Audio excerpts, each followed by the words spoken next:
ಈ ಜಗತ್ತಿನೊಳಗೆ ಜನರು ಎಷ್ಟು ಇರ್ತಾರಲ್ಲ, ಮೌಢ್ಯ ತುಂಬಿಡ್ತದೆ.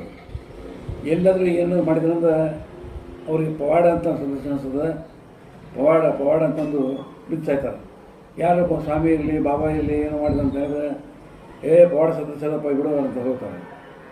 ಎಲ್ಲ ಏನು ಆಗೋಂಗೆ ಹಾಕಿರ್ತದೆ, ಏನು ಹೋಗೋಂಗೆ ಹೋಗಿರ್ತದೆ. ಪ್ರತಿಯೊಂದು ಜೀವನ ತಮ್ಮ ಕರ್ಮಬದ್ಧ ಶರೀರಕ್ಕೆ ಒಳಪಟ್ಟು ನಡೆದಿರ್ತಾರೆ. ಯಾರು ಬಾರದು ಬಪ್ಪದು ತಪ್ಪದು ಹೀಗಿರ್ತದೆ ಪ್ರಕೃತಿ ನಿಯಮ. ಎಲ್ಲ ತಮ್ಮ ಕರ್ಮಾದಿಗಳಿಂದ ಬದ್ಧರಾಗಿರ್ತದೆ. ಆ ನಡುವೆ ಸಾಗ್ತಿರ್ತದೆ. ನಮಗೆ ಏನಿದಿಂದ ಲಾಭ ನುಕ್ಸಾನಗಳು ಅದ್ರ ಮೇಲೆ ಅವಲಂಬನೆ ಇಲ್ಲ. ನಮ್ಮ ಸ್ವಪ್ರಯತ್ನದಿಂದ ನಾವು ಮಾಡಿದ ಸತ್ಕರ್ಮಗಳ ಫಲದಿಂದ ಲಭ್ಯ ಆಗಿರ್ತದೆ. ಹೀಗಿದ್ದಾಗ ಮನುಷ್ಯ ಏನು ಮಾಡ್ತಾನೆ, ಯಾವುದಕ್ಕೂ ಅವಲಂಬನೆ ಇರೋದಿಲ್ಲ. ಈ ಪವಾಡ ಅಂತಂತಾರಲ್ಲ, ಅಲ್ಲೇ ಇಲ್ಲೇ ಪವಾಡ ಅಂತಾರಲ್ಲ, ಜಗತ್ತಿನೊಳಗೆ ಕಣ್ಣಿದ್ರೆ ಕಾಣೋ ಪವಾಡ ಬಿಡ್ತಾನೆ ಮನುಷ್ಯ. ಎಂತೆಂಥ ಪವಾಡ ತಣ್ಣಿದ್ರೇನೆ ಈಗ ಅಂತ ಬಿಡ್ತಾನೆ. ನಾವು ಒಬ್ಬರು ಒಂದು ಕಡೆ ಸ್ಥಾನ ಹೇಳಿದರು, ಇಲ್ಲೇ ಕರ್ನಾಟಕದಾಗದ. ಅಲ್ಲಿ ಏನು ರೀ, ಎಣ್ಣೆಯಿಂದ ದೀಪ ಆಗ್ತದೆ, ಉರಿತದೆ, ನೀರು ಹಾಕ್ತಾರೆ. ಎಲ್ಲ ಸೈಂಟಿಸ್ಟ್ ಬಂದು ಎಲ್ಲ ಬಂದು ನೋಡೋಗ್ಯಾರ. ಏನು ದೀಪ ಉರಿತದೆ, ನೀನು ನೋಡೋಕೆ ಹೋಗಿದ್ದೀರಿ ಅಂತ ಒಬ್ಬರು ನನ್ನ ಪಕ್ಕಕ್ಕೆ ಪಕ್ಕಕ್ಕೆ ಕೂತರು ಲೆಕ್ಚರರ್ ಹೇಳಿದರು. ಹೌದೇನ್ರಿ, ನೋಡಿ ಬಂದ್ರೇನು ಅಂತಂದೆ.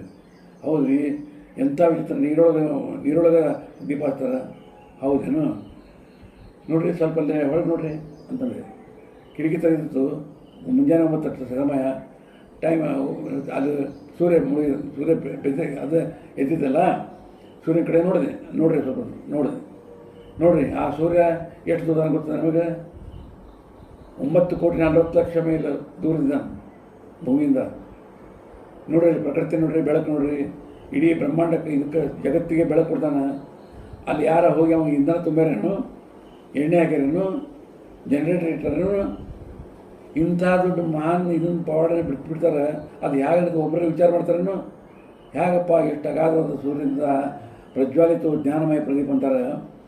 ಹಂಗೆ ಪ್ರದೀಪ ಅಂತಂಗೆ ನಾವು ಅದು ಒಂದು ಸ್ವಲ್ಪ ವಿಚಾರ ಮನುಷ್ಯ ಜ್ಞಾನದ ಬಗ್ಗೆ ಗಮನ ಕೊಡೋದಿಲ್ಲ. ಅವನು ಹೇಗೆ ಬರ್ತಾನೆ, ಅದು ಪವಾಡ ಅಂತಲ್ಲ ಮನುಷ್ಯನಿಗೆ. ನಾವು ಏನೋ ಒಂದು ಮಹಾನ್ ಶಕ್ತಿ ಇರಬೇಕಲ್ಲಪ್ಪ, ಅದರಿಂದ ಒಂದು ಮೇಲ್ಗಡೆ ಇರಬೇಕಲ್ಲ, ಇಂಥ ದೊಡ್ಡ ಅಂತ ಅದ್ರ ಕಡೆ ಗಮನ ಕೊಡೋದಿಲ್ಲ. ಸಣ್ಣ ಪುಟ್ಟ ಇದು ಮಾಡಿಬಿಟ್ರೆ ಅದು ದೊಡ್ಡ ಪವಾಡ ಅಂತಾರೆ. ಹೀಗೆ ಜನರಲ್ಲಿ ಮೌಢ್ಯ ತುಂಬಿಟ್ಟದು. ನಿಜವಾದ ಇದನ್ನು ಬಿಡ್ತಾರೆ, ಸುಳ್ಳಿದ್ದನ್ನು ಹಿಡಿತಾರೆ.